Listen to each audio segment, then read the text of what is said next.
Hello price Lord. இன்றைய கர்த்தருடைய வார்த்தை ஓசியா 13ஆம் அதிகாரம் 9வது வசனம்.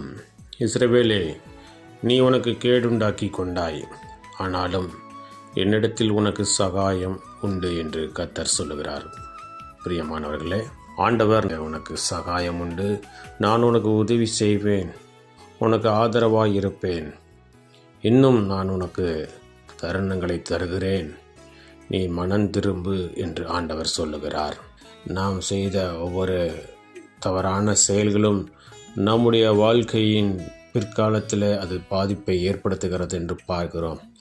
ஆகவே இந்த நாளிலே கூட ஆண்டவர் சொல்லுகிறார், இப்போதும் கூட நான் சொல்லுகிறேன், என்னிடத்தில் உனக்கு சகாயம் உண்டு, உனக்கு உதவி கிடைக்கும், என்னை நோக்கி கூப்பிடு, நான் உனக்கு உத்தரவு கொடுப்பேன், நீ என்னை மகிமைப்படுத்துவாய் என்று சொல்லியிருக்கிறார்.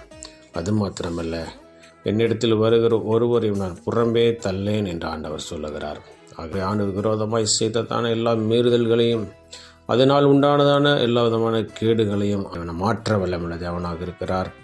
ஆகவே உமக்கு விரோதமாய் செய்வது மாத்திரமல்ல, எனக்கு நானே கேடுண்டாக்கி கொண்ட எல்லா பாவங்களையும் மீறுதல்களையும் சாபங்களையும் மன்னித்தருளும் என்று சொல்லி ஆண்டவரிடத்தில் மன்னிப்பு கேட்டு ஆண்டவரிடத்தில் நம்மை ஒப்பு கொடுக்கும்போது நிச்சயமாக நமக்கு உதவி செய்ய சகாயம் பண்ண அவர் வல்லமுள்ள தேவனாக இருக்கிறார். பாவத்திலிருந்தும் சாபத்திலிருந்தும் ரோகத்திலிருந்தும் எல்லா விதமான பிசாசின் கட்டுகளிலிருந்தும் நம்மை விடுதலையாக்கி ஆண்டவர் சுகத்தையும் பலத்தையும் ஆரோக்கியத்தையும் கொடுக்க நித்திய ஜீவனையும் வளமான சமாதானமான வாழ்வை கட்டளையிட வல்லமுள்ள தேவனாக இருக்கிறார். ஆகவே விசுவாசிப்போம். பவுலையும் சீலாவையும் சிறைச்சாலையில் வைத்து அவர்களை அடித்து துன்புறுத்தி குற்றுயிராய் தொழுமரத்திலே கட்டி வைத்து விட்டார்கள். ஆனாலும் அந்த ராத்திரியிலே அந்த வேதனையின் மற்றியிலேயும் ஆண்டவரை நோக்கி துதித்து ஜெபம் பண்ணி ஆண்டவரத்தில் விண்ணப்பம் பண்ணினார்கள். அப்பொழுது அவர்கள் கற்றிருந்ததான விலங்குகள் எல்லாம் தெரிப்புண்டு அவர்களுடைய சங்கிலிகள் எல்லாம் கலண்டு போயிற்று. அது மாத்திரமல்ல, அவர்களோடே அடைத்து வைத்திருந்த எல்லா சிறைச்சாலை கைதிகளுடைய எல்லா அறைகளும் திறவுன்றது. எல்லாரும் ஓடி போயிட்டாங்க என்று பார்க்கிறோம்.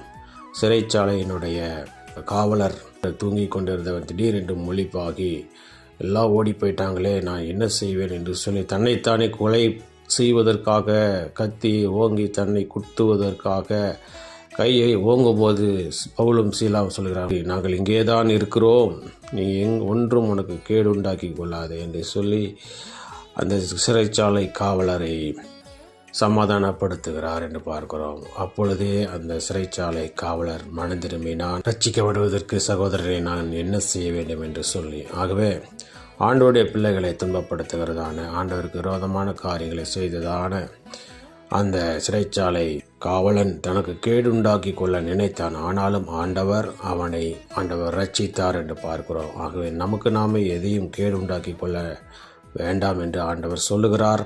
மனம் திரும்பி ஆண்டவருடைய சமூகத்தில் ஆண்டவர் நமக்கு விரோதமாய் செய்த எல்லா காரியங்களையும் மன்னித்தருளும், உடைய பிள்ளையாய் என்னை மாற்றி சமாதான சந்தோஷத்தை தாரும் என்று சொல்லும்போது நிச்சயமாக தந்து நம்மை வழிநடத்த வல்லமுள்ள தேவனாக இருக்கிறார்.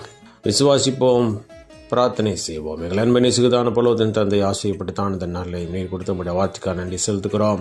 எங்களுக்கு நாங்களே கேடுண்டாக்கி கொண்டு நிமித்தமாக உம்மை விட்டு தூரம் போன நிமித்தமாக வந்திருக்கிறதான எல்லா கேடுகளையும் சீர்கட்டையும் மாற்றி போடுங்க. சரீரத்தை ஆரோக்கியத்தை கட்டளிடுங்க. பாவங்கள் சாபங்கள் ரோகம் எல்லாம் மன்னிப்பீராக. எங்களுக்கு சகாயம் பண்ணுவேன், சகாயம் உண்டு என்று சொன்னீரே. உங்களுடைய ரத்தத்தினாலே எங்களை கழுவி சுத்திகரித்து எங்களை சுத்தப்படுத்தி எங்களுக்கு மறுவாழ்வை கட்டளிடுவீராக.